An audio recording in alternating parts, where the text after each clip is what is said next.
US president Biden के ये बोल सुनो।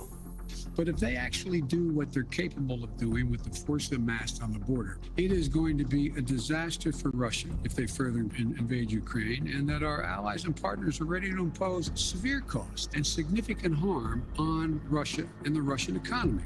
वो साफ साफ कह रहे हैं कि रशिया का सिर्फ एक मूव उसके लिए तबाही ला सकता है। एंड माइंड यू, ऐसा कहने वाला यूएस अकेला नहीं है। नेटो यूनियन के 30 मेंबर्स का भी ऐसा ही कुछ कहना है। लेकिन आखिर क्यों आज दुनिया के 30 बड़े देश रशिया को तबाह कर देने के पीछे तैनात खड़े हैं?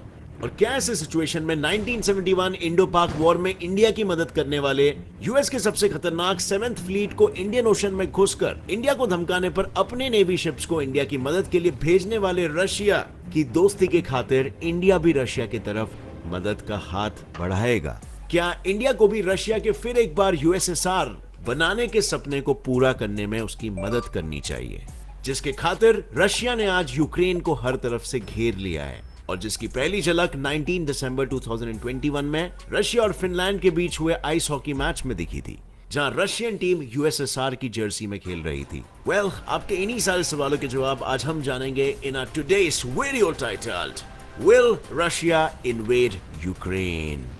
सबसे पहले ये जानने से शुरुआत करते हैं कि आखिर नेटो क्या है। दरअसल वर्ल्ड वॉर 2 के कुछ सालों बाद ही कोल्ड वॉर शुरू हो गया था और पूरी दुनिया डेमोक्रेटिक या कम्युनिस्ट कंट्रीज में बंट रही थी, जिसमें सोवियत रशियन बॉर्डर्स के देशों ने कम्युनिस्ट साइड को ज्वाइन किया और बन गया union of socialist Soviet Republic USSR. वहीं दूसरी ओर ज्यादा से ज्यादा देशों को अपनी तरफ करने की कोशिश में अप्रैल 4, 1949 में यूएस और उसके एलाइज ने नेटो यानी कि नॉर्थ अटलांटिक ट्रीटी ऑर्गेनाइजेशन की स्थापना की, ताकि यूएसएसआर बचे हुए European countries like West Germany, Austria, Yugoslavia और स्विट्जरलैंड को अपने तरफ ना ले पाए और फ्यूचर मिलिट्री एग्रेशन से बच पाए। लेकिन इसी दौरान वो हुआ जो शायद किसी ने नहीं सोचा था। 1991 में यूएसएसआर कई अलग अलग इंडिपेंडेंट देशों में बढ़ गया। इनमें current eastern European countries like Romania, Bulgaria, Poland, Ukraine etcetera मौजूद थे और इन ईस्टर्न यूरोपियन कंट्रीज ने धीरे धीरे नेटो ज्वाइन करना शुरू कर दिया, एक्सेप्ट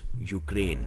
और आज नेटो में 28 European countries, 2 north American countries और एक यूरेशियन कंट्री है जिन्हें नेटो ट्रीटी के तहत शेयर्ड मिलिट्री और इकोनॉमिक रिसोर्सेज से हेल्प करता है, जिसका सबसे अहम उद्देश्य है ईस्टर्न यूरोप में रशिया के जियोपॉलिटिकल इन्फ्लुएंस को कंट्रोल में रखना।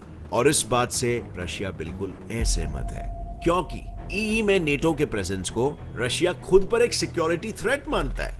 पर अब ये सवाल खड़ा होता है कि आखिर नेटो के मेंबर्स ने रशिया को इतनी कड़ी चेतावनी क्यों दी है? Well, it's all because Russia ने दिसंबर 2021 से यूक्रेन के बॉर्डर्स पर भयानक मिलिट्री बिल्डअप करना शुरू कर दिया है, जिससे आज वहां 1,30,000 से भी ज्यादा Russian troops, tanks, aircrafts, military vehicles और फील्ड हॉस्पिटल्स डेरा जमा कर बैठे हैं। और इसे देखकर नेटो का पहला असेसमेंट रहा इन्वेजन ऑफ यूक्रेन, यानी यूक्रेन की तबाही, क्योंकि नेटो का मानना है कि रशिया मिड फरवरी 2022 तक फुल स्केल इन्वेजन के लिए तैयार हो जाएगा, जिसके मिलिट्री बिल्डअप ने आज यूक्रेन को 3 दिशाओं से घेर लिया है। और जैसे चीजें आगे बढ़ रही है, उन्हें देखकर तो यही लग रहा है यूक्रेन पर रशिया का इन्वेजन एक असली संभावना बन चुकी है। बट वो करेगा या नहीं? वेल, जिन्हें रशिया की हिस्ट्री पता है उन्हें इस सवाल का जवाब ज्यादा अच्छे से पता होगा, पर जिन्हें नहीं पता उन्हें मैं बता दूं, जैसे मैंने आपसे ये सवाल किया वैसे ही एक एवरेज इंसान हर दिन में दूसरों से करीब 20 सवाल पूछता है,